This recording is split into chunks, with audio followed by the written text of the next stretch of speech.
இன்றைக்கி Sunday evening நாங்கள் எங்கே போனோம்னு பார்த்தீங்கன்னா, வீட்டில் கொஞ்சம் கிராசரிஸ் எல்லாம் வாங்க வேண்டியது இருந்துச்சு.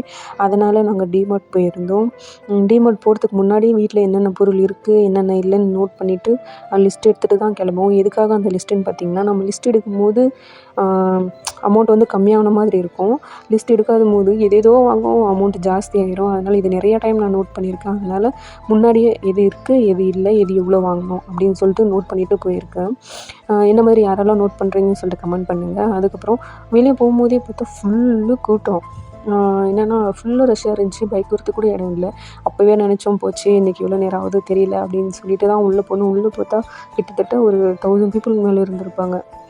சரி ஓகே, நம்ம வந்த வேலை ஆக போகிறதில்லன்னு சொல்லிட்டு லிஸ்ட்டில் இருக்கிற கொஞ்சம் பொருள் இப்போ நம்ம பார்த்தது பில்லிங்கில் இருக்கிற கூட்டம் மட்டும், அதுவும் ஒன் சைடு மட்டும்தான். சரி ஓகே அப்படின்னு சொல்லிட்டு போயிட்டு கிராசரிஸ் வாங்கிக்கலான்னுட்டு கொஞ்சம் பொருள் மட்டும் வாங்கிக்கணும். கண்டிப்பாக ஸ்நாக்ஸ் வாங்காமல் வந்ததே இல்லை. ஏன்னா கொஞ்சம் ரேட் கம்மியாக இருக்கும். எனக்கு என்ன வேணுமோ நான் வாங்கிப்பேன், மாமாவுக்கு என்ன வேணுமோ அவர் வாங்கிப்பார். பட் வீட்டுக்கு எடுத்துகிட்டு வந்து 2 பேரும் ஷேர் பண்ணி தான் சாப்பிடுவோமே. சிப்ஸ் எல்லாம் பார்த்திங்கன்னா 50 ரூபி பேக்கெட்டில் 30 ரூபிக்கே வந்துட்டு ஆஃபர் போட்டிருப்பாங்க. அதனால் சரி கடையில் போனால் 1 வாங்குவோம், இங்கே போனால் 2, 3 வாங்குவோம். அதே மாதிரி வாங்கிட்டு நெக்ஸ்ட்டு கொஞ்சம் பொருளுங்களெல்லாம் எடுத்துகிட்டு பில்லிங்க்கு போனோம். பில்லிங்க்கு போய் நின்னா ஒரு 1 ஹவர் கிட்ட இருக்கும்.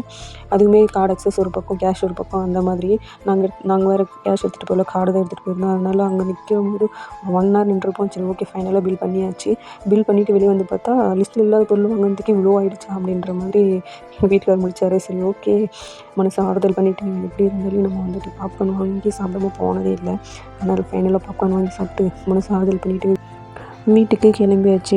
அவ்வளோதான் இன்றைக்கி இந்த வ்ளாக். நெக்ஸ்ட் வ்ளாகில் பார்க்கலாம். Tata, bye by.